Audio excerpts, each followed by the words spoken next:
Tarzan, Mahesh Babu గారితో act చేసావు కదా, ఆయనతో యాక్ట్ చేసినప్పుడు నీ ఫీలింగ్ ఏంటి?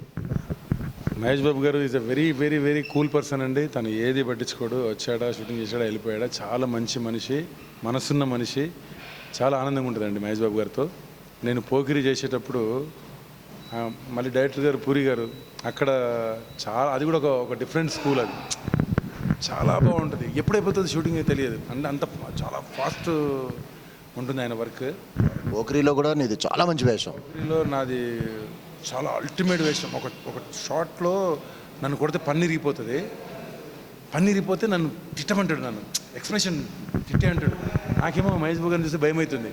నన్ను పూరి గారు పక్కన పిలిచి, టార్జన్ అక్కడ మహేష్ బాబు లేడు, ఇక్కడ నువ్వు టార్జన్ కాదు, నీకు ఒక కోపం వస్తే ఎలా తిడతావో అన్నీ తిట్టిపడే అన్నాడు. మొదట అని తీసి గన్ తీసి మహేష్ బాబు పెడితే నాకు అది హైలైట్ సినిమాలో. నిన్ను నిన్ను ఎవడో బూతులు తిట్టాడా అని, అప్పుడు ఏం చేస్తావు అని గన్ తీసి ఈ ఒరిజినల్ క్యారెక్టర్ బయటికి రా తీసి అలా మహేష్ బాబు సినిమాలు అలా చేయడం జరిగింది. చాలా మంచి పేరు వచ్చింది నాకు పోకిరికి, లైఫ్లో మంచి పేరు నాకు. పోకిరి ఇప్పటికి కూడా నన్ను పోకిరి పోకిరి అని అంటారు. అంటే పోకిరి అంటే పోకిరి సినిమా నటించాను కాబట్టి అది ఒక 4-5 ఇయర్స్ బాగా హైలైట్ అనమాట ఆ సినిమా పోకిరి. నెక్స్ట్ ఇంకా ఏ హీరోలతో చనువుగా ఉంటుంది? జగపతి బాబు గారితో చేశాను 4-5 సినిమాలు, ఆయన చాలా కూల్ పర్సన్. వెంకటేష్ బాబు గారితో చేశాను, ఆయన చాలా కూల్ పర్సన్. చాలామంది, నరేష్ గారితో 4 సినిమాలు, చాలా సినిమాలు చేశాను నేను. అట్లాగే అల్లు అర్జున్ గారితో 4-5 సినిమాలు చేశాను. ఆయన కూడా చాలా గుడ్ పర్సన్. అందరూ అంటే ఫస్ట్ ఆఫ్ ఆల్ మనం మంచి అయితే అందరూ మంచిగా ఉంటారు. అంటే హీరోయిన్లతో కూడా చనువుగా ఉంటావా? లేదండి, నేను హీరోలతో పెద్ద టచ్ ఉండదు, మాట్లాడను. హీరోయిన్లతో అంత పని ఉండదు కాబట్టి, మన హీరోలతోనే పని ఉంటుంది కాబట్టి హీరోలతోనే ఎప్పుడైనా అవసరం ఉన్నప్పుడు మాత్రమే మాట్లాడతాము. అంటే వాళ్ళని డిస్టర్బ్ చేయడం, ఎందుకంటే ఎవరి మూడ్లో వాళ్ళు ఉంటారు సినిమా ఇండస్ట్రీలో. మనం పోయి డిస్టర్బ్ చేసి, డైరెక్టర్ని కూడా మేము డిస్టర్బ్ చేయము. మన వర్క్ ఏందో ఆ వర్క్ చేయడం రావడం తప్ప ఎక్స్ట్రాలు చేయడము, లేకపోతే ఎక్స్ట్రా మాట్లాడము, ఎక్స్ట్రా చేయడం నాకు రాదు, నేను ముందు కూడా చేయను. ఈ నమ్మశక్యంగా లేదు. ఆ మధ్య ఎవరో బాంబే హీరోయిన్ ఏదో మీ మీద కేసు పెట్టినట్టు తెలిసింది. నువ్వు మరీ టూ మచ్ చేయకురా. నిజం చెప్పురా బాబు, నిజం చెప్పు. ఇప్పుడు నువ్వు మంచివాడంటే ఎవరు నమ్మరు. నేను ముందే అనుకున్నా నువ్వు వస్తున్నాంటే ఏదేదో అన్నీ ఇలాంటి వేస్తావని నాకు తెలుసురా. నువ్వు నిజం ఒప్పుకో. రీసెంట్గా కూడా ఒక కేసు నీ మీద బుక్ అయింది. అవును, నీవు కూడా రెడీ అని చెప్పాను నాకు కుక్కటిపల్లిలో. ఏనా రౌడీని చూస్తే నేను భయపడి వస్తాను. ఇంకో విషయం చెప్పినారా, నీ పరిచయం నా పరిచయం దాదాపు గత నాకు తెలిసి ఐ థింక్ 18-20 ఇయర్స్ బ్యాక్. 18 సంవత్సరాలు అంటే నువ్వు నాకంటే సీనియర్వి,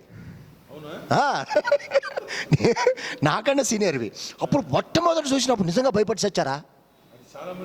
చాలా మంది అదే తర్వాత తెలిసింది, ఒరి అమ్మ ఈడు ఇంత మంచోడా. ప్రతి ఒక్కరు అదే అనుకుంటారు ముందు చూసే ముందు. డెఫినెట్గా ఫ్రెండ్షిప్ చేసిన తర్వాత ఒక 4 days ప్రయాణం జరిగిందని తెలుస్తుంది టార్జన్ ఏంటనేది. డెఫినెట్గా నీకు కూడా అదే అనుభవం అయింది. నిజం, అది కాదు, ఎస్ నాదే అనుభవం. కానీ ఇంకో విషయం చెప్పిన, నన్ను కూడా చాలామంది చూసి భయపడిన సంఘటనలు ఉన్నాయి. ఏంటి లేడీస్ నిజంరా బాబు. అయితే చాలామంది ఫస్ట్ మిమ్మల్ని చూసి ఇంత భయంగా, ఇంత సీరియస్గా ఉన్నారు, ఇంత సరదాగా ఉంటారా అన్న చాలామంది ఉన్నారు. అట్లాగే సేమ్ నన్ను చూసి చాలామంది భయపడి తెచ్చేవారు, కానీ నిన్ను చూసి నేను భయపడి తెచ్చా స్టార్టింగ్లో. లేడీసా? చిన్నపిల్లలు. చిన్నపిల్లలా? కాదు, రౌడీ షీటుని కాదు, అందరూ నన్ను చూసి భయపడేవారు, నేను నిన్ను చూసి భయపడి తెచ్చా. జరుగుతుంది డెఫినెట్గా. చాలామంది అలాగే చెప్తారు. బట్ ఎవరికి నేను ఏ ద్రోహం చేయను. ప్రతిరోజు మంచి గురించే ఆలోచిస్తా. 10 మంది బాగుండాలి, అందులో నేను ఉండాలని ఆలోచిస్తా. నాకు ఎలాంటి దురుద్దేశం ఉండదు. డెఫినెట్గా అందరూ బాగుంటేనే మనం బాగుంటాం. మనం ఒకరే బాగుండాలంటే ఎలా ఉంటుంది? కాదు కదా. అలాగే మనను తీసుకెళ్తా ఉంది. ఈరోజు నిజంగా చాలామంది సినిమా ఇండస్ట్రీ నుంచి వెళ్ళిపోయారు, సినిమాలు లేక, వేషాలు రాక, బ్రతకలేక. సో మనము ఇప్పుడు నీవు కానీ నేను కానీ 26-27 ఇయర్స్ నుంచి ఇలాగే ఉన్నాం, బాడీ ఇలాగే మెయింటైన్ చేస్తూ ఉన్నాం. డెఫినెట్గా ఏదో ఒక రోజు మనం డెఫినెట్గా కొడతామని చెప్పి నేను కళామతల్లిని నమ్ముకుని ఉన్నాం. మనం కళామతల్లిని నమ్ముకొని ఉన్నాం కాబట్టి డెఫినెట్గా ఏదో ఒక రోజు కొడతాం. ఎవరో ఒక డైరెక్టర్ కరుణిస్తారు. మనం కూడా ఒక రోజు ఏం కొడతాం రా, నువ్వు ముసలోడు అయిపోయాను, నేను ముసలోడు అయిపోయాను. లేదు ఇప్పుడు ఇతర మన నటుల గురించి చెప్పొద్దు కానీ చాలామంది నటులు మన ఇంకో విషయం చెప్పరా, మన తెలుగు ఇండస్ట్రీలో మంచి వయసులో ఉండి కండలు గిండలు పెంచితే విలన్ అవ్వడం మెయిన్ విలన్. మనకి తెలుగు ఇండస్ట్రీలో మెయిన్ విలన్ ఎప్పుడు అవుతారు చెప్పిన, బాగా ముసలోడు అయిపోయి కళ్ళ కింద క్యారీ బ్యాగులు వచ్చేసి జుట్టు తెల్లబడిపోయి ముసలితనం వచ్చేసి సార్ అప్పుడు మెయిన్ విలన్ అవుతాడు మన తెలుగు ఇండస్ట్రీలో. అవునా కాదా? డెఫినెట్గా. బట్ నాకైతే తెలిసింది ఒకటే, టైమే. అంటే టైం కూడా కలిసి రావాలి మనకి. టైం బాగుండి మనం హార్డ్ వర్క్ కూడా చేయాలి. అంటే కొంతమంది హార్డ్ వర్క్ చేయక కూడా వెనకబడిపోతారు. అంటే నాకున్న అనుభవం మాత్రం 100% నేను టైంని నమ్ముతా. టైం బాగుంటే డెఫినెట్గా ఇప్పుడు చూడు మనం పృథ్వీ గురించి మాట్లాడదు కానీ టైం మాట్లాడుతున్నా అంటావు నువ్వు. లొకేషన్ ఇంకొక పాయింట్, సారీ బ్రేక్ చేస్తున్నా ఏమనుకోవద్దు. నువ్వు టైం గురించి మాట్లాడుతున్నావు, నువ్వు టైంకి రావని తెలిసింది లొకేషన్. అదంతా ఫాల్స్. కానీ ఇప్పుడు పృథ్వీ గురించి చెప్పొద్దు కానీ పాపం ఎంత కష్టపడ్డాడు. 36-37 ఇయర్స్కి వచ్చింది. మా చలపతిరావు బాబాయ్ ఎన్నేళ్ళకి వచ్చింది అంటే వాళ్ళ పేరు చెప్పొద్దు. బట్ అంటే నీవెందుకు రాలేదంటే వాళ్ళ గురించి నేను చెప్పాల్సి వస్తుంది. సారీ. టైం అది ఇండస్ట్రీ ఎప్పుడు ఎవరిని పైకి లేపొద్దు. ఒక్కోసారి ఓవర్ నైట్ రావచ్చు, 10 ఏళ్ళైనా రాకపోవచ్చు. 100% అది నైట్ మారిపోవచ్చు. డెఫినెట్గా మనము లైన్లో ఉన్నాం. డెఫినెట్గా ఒకరోజు వస్తామని చెప్పి మనం తప్పకుండా రావాలని చెప్పి ఆ భగవంతుని వేడుకుంటున్నా. కానీ వేరే వాళ్ళకి వచ్చిన వేషాలు నేను ఉన్న ఇన్ఫ్లుయెన్స్తో అడ్డుపడతామని తెలుసు.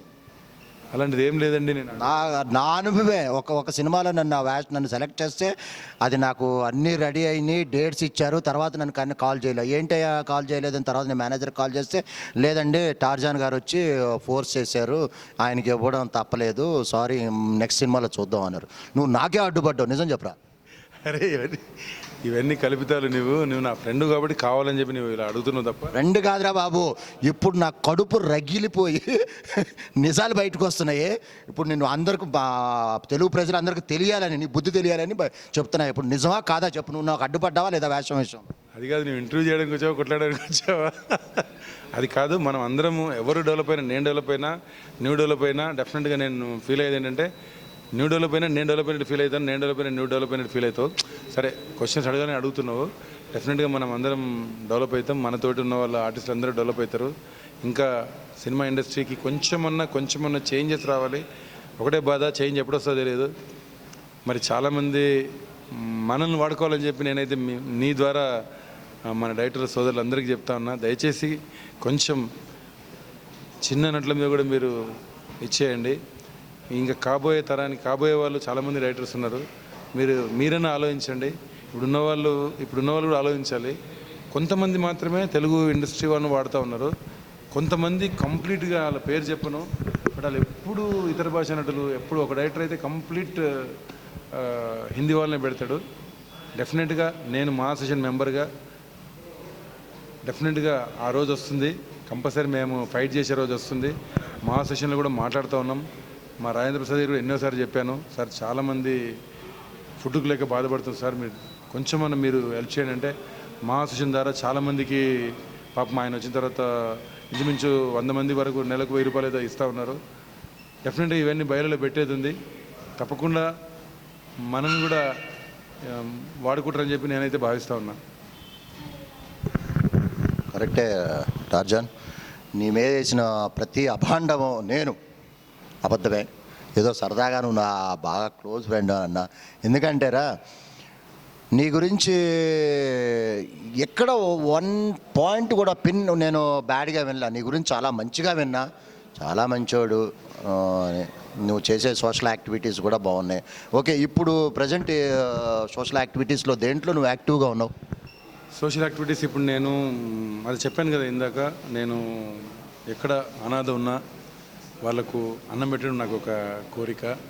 అట్లాగే అనాథాశ్రమాలు వెళ్ళడం, డఫ్ అండ్ డమ్ స్కూల్స్కి వెళ్ళడం, లాప్రోస్కోప్ స్కూల్స్కి వెళ్ళడం, ఎవరైనా అనాథ చనిపోతే దహన సంస్కారాలు చేయడం. అట్లాగే మొన్న సినిమా ఇండస్ట్రీలో మొన్న ఫ్లడ్స్ వస్తే ఫస్ట్ మీరు అన్ని ఛానల్లో చూసి ఉంటారు, ఫేస్బుక్లో చూసి ఉంటారు. నేనే ముందు చూశాను రియాక్ట్ అయ్యి అన్ని ఛానల్లో రాశారు, అన్ని వెబ్సైట్లో రాశారు.